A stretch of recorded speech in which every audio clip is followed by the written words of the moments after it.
del déglu del xool Feeling Dakar site bi lay jox information yu leer. saa mu xool ay ree sax moom mu jàpp quoi parce que sérieusement gis nga suñ borom rek moo am doole gis nga suñ borom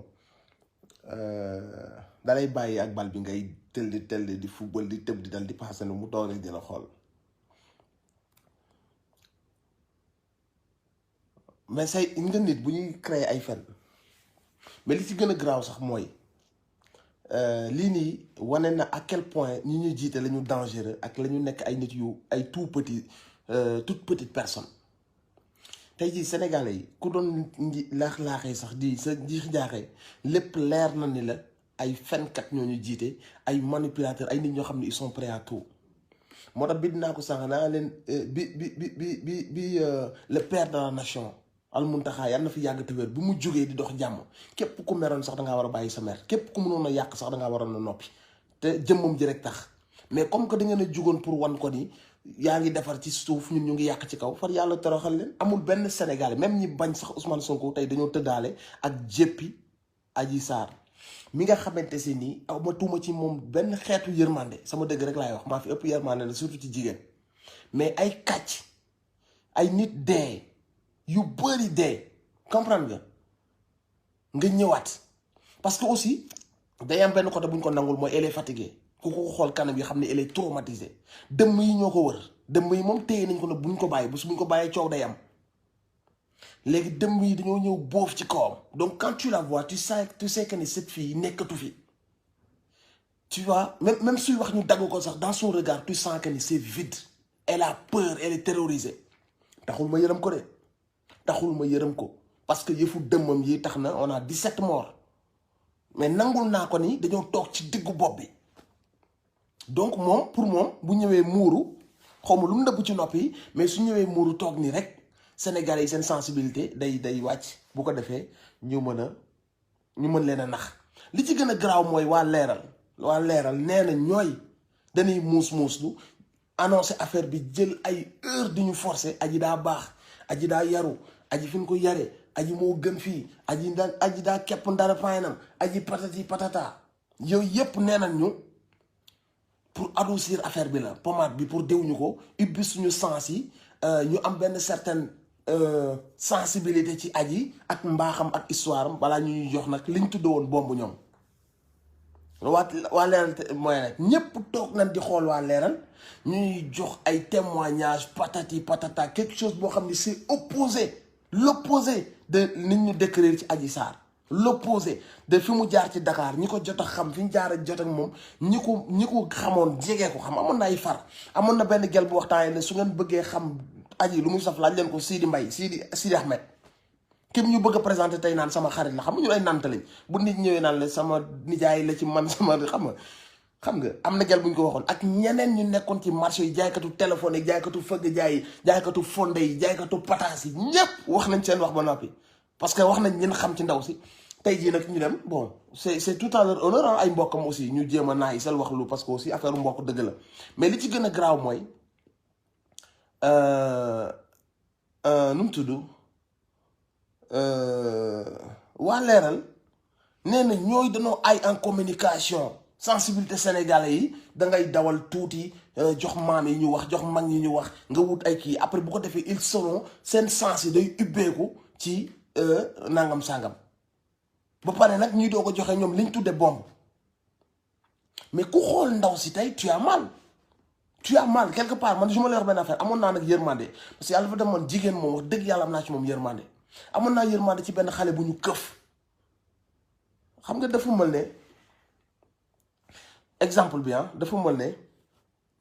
kenn ci ñoom yëg ne damay watu ji fenn mu yëg ne fii laay watoo ñu yëg ko kenn ci ñoom yëg ko léegi ñu xool ki may wat bi ñu ko yëgee te bëgg maa gaañ ñu xool ki may wat ñu ne ko bu fi ni daf ñëwee di watu si dañoo bëgg nga ni moo sàcc say tondeuse dañoo bëgg nga ni da doon sàcc karaw yi mu fi doon fekk pour liggéey leen dañoo bëgg nga ni dafa nangam sangam wax ko borom watkat bi affaire bi nag laa leen di wax de pour ñun ñëpp xamee nañ ko noonu mais comme dañuy waxtaan rek pour bu ko defee yaa ngi dégg le fait que dama doon dem ci watkat bi loolu dootul nekk une évidence ñëpp a koy xam parce que dama doon dem ci watkat bi léegi liñ Sénégalais yépp war a jàpp te mooy l'essentiel mooy est-ce que gëm ngeen ni damaa sàcc tondeuse jàmbur bi ak karaw yi ma fekk wala xam ngeen li ngeen mën a xam rek mooy doon naa dem ci watkat bi bu fekkee doon naa dem ci watkat bi loolu du problème parce que sama bëgg-bëgg bopp la may dem ci watkat bi ñëpp xamee ko noonu léegi nag bu fekkee am na samay noon yoo xam ne dañoo bëggoon yàq sama koñ ci sama der ci koñ bi ñu ne watkat bi yokk ci lii waxal nangam bu ko defee ñun sax nañ ko mën a porter plainte wala dañu mën a yàq daram ci koñ bi loolu lañ defloo Adji Sarr loolu jàppe naa que ni ñun ñëpp xam nañ ko du ñay xale yu ndaw lu mu ndaw am nañ tuuti xel mais dañ koy waxtaan rek suñu biir exemple rek moo leen di joxe xam nañ Adji Sarr fii président Ousmane Sonko demee di defee massage fa lay liggéeyee ñu ne yëg ko léegi tey boo déggee wax ji ci waxu gel bi doon wax te ma leen di fàttali amatuma ci moom benn yërmande moom dafa dàq teesu complot teesu oto yi ko jël si dañ xam ñan la teesu ñi ko bindal compte yi ñi ko bindal plainte bi avant viol bi teesu avocat yi mu doon gis bien avant tout ça ñu ko ci jox ay conseils ak ñeneen ñi ci doon wax ñeneen ak Birame mi ci waxoon ya 1 mois moom tey ci discours teyam loolu yépp da ko effacé léegi daal daa bëgg a génne ci bopp Sénégalais yi comme quoi que ni amul woon beneen démarche bu dul fee yi ma leen di tegal te fee yi ñépp xam nañ que ni am na lu ko précédé am na lu xew avant am na gisante am na toog ak ay nit am na li occasion la léegi li ñu mën a xam ba xam ko mooy ñooñu ñoo ne ko defal nangam ak sàngam comme xam nga diw fa lay maase woo dañoo bëgg nga def nangam ak sàngam loolu mooy problème bi du leneen est-ce que dafa dem maase wu ji ñun ñëpp d'accord nañ ko yëg nañ ko xam nañ ko du suñu problème loolu bu ñu àggee ci jugement de valeur bu leen neexee comme neex nga ni wur fa woon dem waaye kërëb yaa ko xam sa interprétation bopp la mais ñun li ñu intéressé ñun Sénégalais te suñu téere yi tëgg ko suñu constitution suñu loi tënk ko mooy est-ce que waa ji ñii jàkkaarloog yéen jàppaleen ay xaar li ñu leen wax da ngeen koy gëm mooy waa ji daa dugg ci benn kër yor ñaari fetal violé benn gel boo xamante si nii mujj bi moo yoroon xaalis di corrompre beneen co-masseuse bi moo ko doon wax génnal ñu violé ma moo doon snap di fecc yor xaalis jamono jooju kenn xamul fu mu ko jële di foo di béggee di ree de noppi dem di toog ak waa APR di ànd ak waa APR di seeti ay avocat APR léegi bu nit jàkkaarloog ñëwee ci yéen toog ak yéen pour waxtaan ak yéen ci loolu kon kooku respecté wu leen parce que ki la respecté wul mooy ki jàpp ne mën na la manipuler n'est-ce pas ki jàppe que yow tey une chose boo xam ne bu ñëwee avec son cerveau day ñëw rek nax la parce que yow amoo cerveau donc dans tout ça lu ñu ciy jàng mooy xam nañ que ni président doon na fa dem xam nañ que ni am na ay adversaires yu yëg ne président doon na fa dem ñu ne naka lañ mën a créer loolu nag mooy le mot complot moo tax jëm kaw jëm suuf le mot complot kenn mënu koo génnee ci centre wax bi. centre wax bi wiiri jaari ndaar yi le mot complot mooy début bi mooy fin bi te nag dañoo bëgg a dindi suñu attention ci dañoo bëgg a dindi suñu concentration comme quoi que ni le mot complot boobu tey moo indi 17 morts boo leen ko fàtte de buñ sañoon suba buñ xëyee ñun ñëpp waxee Adji Sarr ak déclaration bi la ñu tey jii ñëpp mbetteel la ñu am ci waxu Adji Sarr bi mais lu ñu bëgg ngeen fàtte ko mooy ñu xëy suba yéen ñëpp ngeen fàttee wax 17 morts yi fàttee wax milice armée bi fàttee wax nervi yi fàttee wax des enfants yu nekkoon seen ay balcon ñu tiire leen toj seeni bopp ñoom loolu lañ bëgg ngeen fàtte ko loolu lañ bëgg ngeen fàtte ko ndax kii maase na ma ndax maase déedéet ñun on s'en fout de ça ba waxu viol moom kenn sañatu ko wax Sénégal mooy nit ñaa ngi nii toog collègue yaa ngi toog co-masseuse yi ñu ngi toog ndaw si mi ngi toog te yow déggal nañ la sa antécédent nit ñi wax nañ fi nga jaar yépp wax nañ ci sa antécédent nga ñëw nañu yow moomu noonu mu ñàkk crédibilité boobu bu ñàkk histoire ak réputation bu baax yaa war a jàkkaarloo ñun wax ñu gëm la sur parole ay fen yoo xam ni même ku crédible même ndaw soo xam ne dafa crédible su ñëwoon ne kii damaa fekk fii ci watu sama co-masseuse ci watu sama collègue yi ci biir kër gi violé ma fi nit koo xam si nii nee nga premier jour mu la gis la ne la yii kon mënumaa dem te laaluma la premier jour la la gis rek daat ne foog ma laal la yow nga yaakaar nag may maasal foog ma dóor la premier jour mu gis la te nee nga ci premier jour boobu def na ay investigation ci mais yow la kan yow la kan ba kooku noonu ci premier jour boobu muy ñëw foofu musulaa gis def na bien avant boobu noonu def na investigation ci yow xam na fi nga dëkk xam na sa tur xam na yow jour boobu yow yaa fay nekk te nee nga mi ngi lay doog a gis ci premier jour boobu noonu mi ngi lay doog a gis te am na information yooyu yëpp ci yow te nee nga jour boobu daf laa gis mu nga maase ko rek mu ne foog ma tëddale yow moom déedéet du ma la bàyyi nga dem ñeneen ñi dégoon foog ma tëddale te daf laa dévierger te ñun gis nañ ay jaaykatu pono ay jaaykatu cere ay jaaykatu kérosène ay jaaykatu péton ay footballeur professionnel ay nappkatu ñëpp gis nañ leen ñu ne yow sa dara pay ñu mën nañ koo dessiner il faut nga respecter Sénégalais yi boobaak la ñu ngi lay suturaal sa jigéen nga am na kalaama boo xam ne waruñu faa wax ak yow mais bul ñu jàppee des cons loolu boo taxee wax ak Sénégalais yi képp ku la joxoon tuuti crédibilité à partir de moment boobu dafa war a baare sa tour ne kii am naa fekk la moo tax man ay affaire yërmande yi dama ko teggi sama diggante ak yow donc kooku noonu moo ñëw ne leen ci jour boobu noonu kooku di ma doog a gis amoon na information yépp ci man xam na fi ma dëkk xam na ni jour bii maa fay nekk xam na sama tur xam na sama lii kooku moo ñëw sama co-masseuse yi ñu ngi woon ci côté bi mu dévierge ma allahu akbar ay waay jile man men lii mun ma koo nelawaale dama noonu duma live mais lii mun ma koo nelawaale te génnewu ma ko il faut que nit nga bañ a respecter doomu aadama yi dëgg pour tenir leen histoire bu mel nii mais soo xoolee ndaw si tey lii yëpp dañ ko dicté xamuñu lu mu takk ci nopp yi ba pare on sent très bien que ni dañ koy dicté li muy wax et tu sens la peur tu sens que ni les gens yi ko tiim ay bureau lañu ci moom mais kii ñii nii bu àndoon ak sagom ñi lay porter plainte ñi ko teg lii du Ousmane Sonko lay porter plainte parce que kii naqar bi muy dund guddi ñu toll nii ak pression bi muy dund guddi ñu toll nii mais ñi ko teg ñi ngi woon noonu taxaw ak ñi leen yónni mais c'est très grave il faut dem leen ngeen xoolaat vidéo ngeen xool le regard de la fille suñ ko daggee su demee ba wax benn toj ñu dagg ko allez ngeen xool son regard mais elle paye les conséquences de ses actes moom moo engagé wu ci affaire boobu loolu mu engagé wu moo indi 17 morts ils essaient de nous faire croire que ni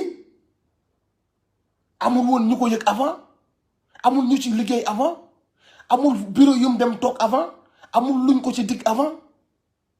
amul ay kilifa yu ci dox avant amul ay avocat yu ko ci yëg avant elle essaie de nous faire croire que ni non après ma dem patati patata jour boobu bi mu ñëwee d'accord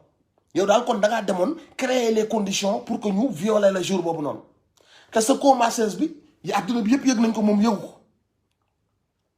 ka fay liggéey ka la embauché moom yëgoo ko te nee nga tu lui fais confiance nit ku baax la waxoo ko sa co-masseuse bi waxoo ko mais pare nga pour wax ko ay Sidi Ahmed ak ay waa membre APR mais ñi nga nekkal nii te nga wóolu leen dëkk ak ñoom waxoo leen que ni seen waa ji daf maa def nangam ak sàngam Adji Sarr yaa ngi déconné nag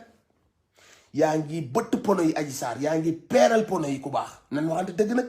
ah non déedéet nit nag moom mën ngaa con bépp con mais waru àgg ci niveau bi ba teggil sa tànk commun ah non mais yow ak ñi la wër mais yan façon nit ngeen est-ce que yëg ngeen que ni Sénégal ci dëkk la nekk est-ce que xam ngeen que ni sunu xalifatu al muntaxa mi ngi dox jàmmi tànki jàmm ngir réew mi am jàmm est-ce que yëg ngeen que ni maanaam mbir mi kenn waru koo tudd turam bu sell boobu di ko boole ci mbir mi mais njaboote njaboote Sénégalais ak yërëm Sénégalais ak bakkan yu muy bañ mu rot tax na mu jël kàddoom di ko ci àddu ngir mbir mi calmer ngeen dewaat ñeen neen yokku ci ay fen yoo xam ne xale yu ndaw yi sax tey dañoo tëddiwaale képp ku tëddi tey da ngaa tëddiwaale ridicule bi nekk ci Adji Sarr ak maître El Hadj Diouf ak ñi leen yónni ak ñi toog fële daan fexe leen rek ba mu wax ni ñun bokkuñu ci na ko wax de na wax que ni ñun yëguñu ko woon fexe leen ba ci discours bi na tudd que ni kenn yabaluma na waat kan mooy waat yow yaay waat yow bul déconné barke ay bul waat waaye yow pour ñoom plan de communication bi mooy naka lañ mën a changer tendance bi vu que ni Ousmane Sonko est sorti glorieux de tout ça il faut message ba leen Dior Diagne waxoon day dellu si waat nan casser son image parce que là il est en train de prendre son envol il est en train de prendre son envol, il a gagné, il faut que même suñu dul dem projet il faut que ñu damm tànki ba sympathie bi mu am nii ba nga xamante si nii manifestation bu waree amaat sax crédibilité am day wàññeeku. Donc nañu yónni Adji Sarr parce que bëggoon nañ mu njëkk a wax bu njëkk lañ bëggoon mu njëkk a wax comme gars yi dañ leen kar ñu reculé waat léegi cette fois-ci ñu ne comme am na avantage sénégalais yi ils sont avec lui, essayons de casser son image. Message ba ma ngay dellu si waat bu leen fàtte message Dior Diagne bi te bu leen fàtte aussi waa leeral boobu nan ñu wax yan relation lañ am ak waa APR ay Dior Diagne ak beneen gaañ xaw ma daam na na kër kan ci ñoom moo ndayele kan ak kan yan relation lañ am waa APR yi nañ ñu leeralal seen diggante ak leeral.net boobu bëgg nañ ñu leeralal ñu ko. waaye gars yi respecté leen Sénégal yi des gens sont morts su ngeen di def ay mbir ay tooxi doona ba am ay bakkan ci rot mais rus leen Sénégal parce que seen sortie bii nii mën naa taalaat réew mi. ku du commencé woon giif day commencé mer Sénégalais yi ñu ngi commencé woon giif mais léegi dañoo commencé woon mer ndax biñ ci déggee Cheikh al Muntaxa suñ kenn mënu koo booleeg mer lu mel noonu parce que mbégte la buñ jógee ba al Muntaxa impliqué wu de manière flagrante ci suñu ay mbir pour régler ko mais mënatuñoo mer suñu xel day dal mais yéen mbaamu xaraam yi seen lii nii mi ngi commencé waat yëkkati mer bi gars yi commencé woon dëfal yërëm leen Sénégal y a eu trop de morts mais ne pensez pas que nous allons oublier ça. Vous avez tué plus de 17 personnes. Et on doit en parler. On doit écrire ce livre histoire comme quoi vous avez tué 17 personnes. Et on doit écrire que vous aviez une milice armée et que cette milice marchait à côté de la police. Ah non, non, non, non, non. Les vrais bails sont là. N'essayez pas de faire diversion aux Sénégalais. Parlons de la réalité des choses. Moi, vous avez tué 17 personnes. Vous avez des milices armées et ces milices armées-là marchaient à côté de la police. Il faut ngeen wax ci aale kàlla gi te ngeen bàyyi seen tappale yi ngeen dem jëli ab Adji Sarr. Adji Sarr munul saltel deru jigéen ñi parce que jigéenu Sénégal ku ne xam na ne du lii moo koy représenté jigéenu Sénégal. boo dee seetlu problème bi ñi ci gën a engagé gën koo naqarlu ay jigéen lañu mais nag société bu parfaite amul fenn foo dem am na ay brebis galeuses foo dem am na ay nit yoo xam ne elles sont capables de tout donc on va pas dire que ni yàq na deru jigéen yi yàqul Papa Ndiaye deram bu mësul baax boobu la gën a yàq wax ñu naan ñu aji yar nañ ko fii aji dem fi yéen aji laaj leen uude yi laaj leen apprenti car yi laaj leen footballkatu newataan yi laaj leen rappeurs yi laaj leen journalistes yi laaj leen ñoom kaali ak ñoom Tamsir dem leen ngeen laaj leen Adji Sarr waaye témoignage yi génn na ci internet bi su ko baax bàyyi la ñu yéen def ñëpp Sénégalais ñoo commencé woon di yërëm ak di ko suturaal comprendre nga di xool jëmm ji ndax jigéen la ndax Sénégalais aussi lu mu dee am na certaine yërmande ak benn worma bu mu am ci jigéen mais jigéen bu ngeen demee ba di ko yërëm yii di am jour bi ngeen nekkee ci dëj ci diggu dëj bi ngeen nekk moor yi tey ji la beneen booy bi Chérif Mané tey la dee te am na yeneen malade yu tëdd ci hôpitaux yi jamono ji Cheikh Mountakha génn commencé dëfal xol yi ak dalal xal yi ngeen yónni Adji Sarr mu ñëw di wax des choses à dormir debout mbir yoo xam ne xel mënu ko nangu mais yéen si vous dites que vous respectez le Sénégal wala da ngeen di apaiser wala vous voulez faire un dialogue pour que affaire yi calme wala da ngeen def discours pour apaiser mais vous mentez c'était juste pour faire semblant mais dans la réalité du terrain gis ngeen ni tey jii ni sorti Adji Sarr bi vous êtes derrière tout ça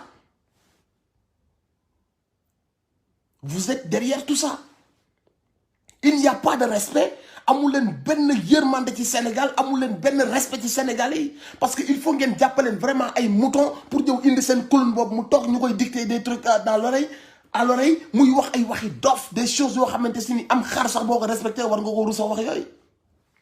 premier jour mu gis ma après mu ni ma non yow ku ma la yow mënu ma laa gis da nga yaakaar noonu lay yombe naa la bàyyi doon nga dem ay doomu raam ngeen mais c'est même pas le langage de Ousmane même man je ferai jamais des choses comme ça c'est même pas le langage d'une personne même un malade mental bu ñëwee fekk la ci benn endroit nga am noo mel il va prendre ton numéro vu que ni personnalité la peut-être il va jouer de ça il va prendre ton numéro il va essayer de te voir mais du la violer même benn nit bu ñëwoon mu gis la ci ab salon mu barde la wala ni nga mel neex ko il va te donner ton numéro, son numéro, ou prendre ton numéro. Mais il va pas venir te violer fu ay nit. Mais come on man nigga, come on man. Adji Sarr teggil sa tànk bàyyil cere ji ngay tuur yaa ngi déconné. Kooku bu demee ba nga xam ni am na ci yow ay yëg-yëg mais du nekkul sax ci foofu lay def ak yow lu muy def ak yow. Il va prendre ton numéro. La moindre des choses mooy di ngeen am benn contact à l'extérieur. ngeen daje su la neexee ngeen daje tëdd biti taal baaxle fu leen neex ngeen daje fa. foo xam ne kenn du yëg comme amatul ci yow nee nga amul ci yow sago ñu waxante dëgg. mais ma gis le premier jour nga maase ma war a jug dem na la noo taxawal nga yaakaar noonu lay yombe doo demee noonu ñëwuma rek pour lii kase il faut nga ma violer la nga ni non tonton man xamoo loolu yow kanaat astaghfirullah azim ok nga ni xamoo loolu bu ma dévierge xawma loolu tonton bi ni mu tëddal ba du ma génn ci kër gi te toogal il faut ma violer la tey. Et ce même gars n'a pas pris ton numéro, il t'a pas donné son numéro et nee nga ay weer déggoo ko gisu la et nee nga beneen yoon bi la ñëwaat rek ne la aywa tëddaatal ma violer waat la te yow entre temps yaa ngi doon laaj ki may violer kañ lay ñëw te nee nga da doon métti nee nga mënutoo sa plainte bi ñu la bindal te nee nga yaa ko bind loolu nga ci doon wax je me sens sale je n'arrive plus à me regarder devant la glace patati patata te yow sax nee nga viol yi xamoo ñaata la au final. Mais yow yaa daan toog naan sama violeur bi il vient kañ lay ñëw pour violer waa kii du ñëw di ko bàkkoo ci dëkk bi temps yi man maay maasa diw et puis yow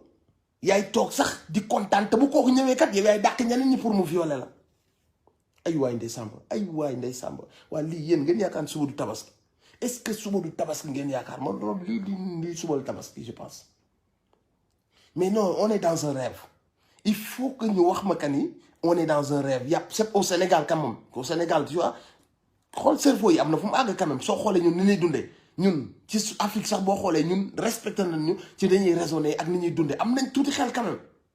mais au Sénégal 21e siècle ci kanamu nit ñëpp lañ toog raconté ñu lii nii ñu toog ñun di ko waxtaanee di ci dindi ay mbalaanu kiiraay député yi di ci wax débat yi di ci am journalistes yi di yëm investigation sur une histoire comme ça barkem maam Cheikh borom daaru yéen ñëpp dañoo war a dagg seen salaire dañoo war a punir ñun Sénégalais yi. Nous avons son salaire, 50% de nous punir 2 mois. Au Sénégal, on est en train de parler de ça. On est en train de parler de ça. Au Sénégal, au 21e siècle, nous avons Jakarlo, Ben Gel. Les Guinéens, nous savons que les Sénégalais, nous savons les gens. Les Guinéens, si nous regardons des yeux dans les yeux, on saura que les vampires ont vu Ben porte, ils ont sauté sur la porte. Ils ont vu une occasion, ils ont sauté sur l'occasion. Nous avons un adversaire qui est un bu ñu sàcc plusieurs fois sàccul ñu xool lañ bët amuñu dara ci moom far ñu yëkkani fii lay dem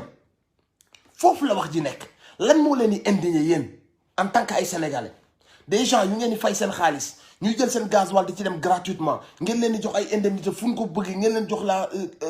toutes les conditions nécessaires fi ñu nekk yépp ci seen àdduna ñoom seen i doom sax nangu ngeen seen condition gën seen condition doom mais da ngeen leen di jox loolu lépp pour ñu liggéeyal leen léegi yéen fi ngeen war a xalaate mooy ce sont ces gens là ñoo gis ne un de leur adversaire bu ñu mënta daaneel légalement ñu ne nañ xool dans sa vie privée parce que keroog dégg ngeen président bi wax li mu wax ci procureur bi naka la ñuy def pour déglu ko naka la ñuy pour am ay information dans sa vie privée là on est sorti du terrain politique dañoo dem dugg ci domaine boo xam ne ñun ñëpp Sénégal ñoo ko war a ñaawlu mooy dem di lëñbët vie privée jàmbur sëyu jàmbur loolu noonu jàmbur ñoom seeni gal ñoom ci kaw ba ci gën a kaw seeni gal ak fan leen di iri xam nañ leen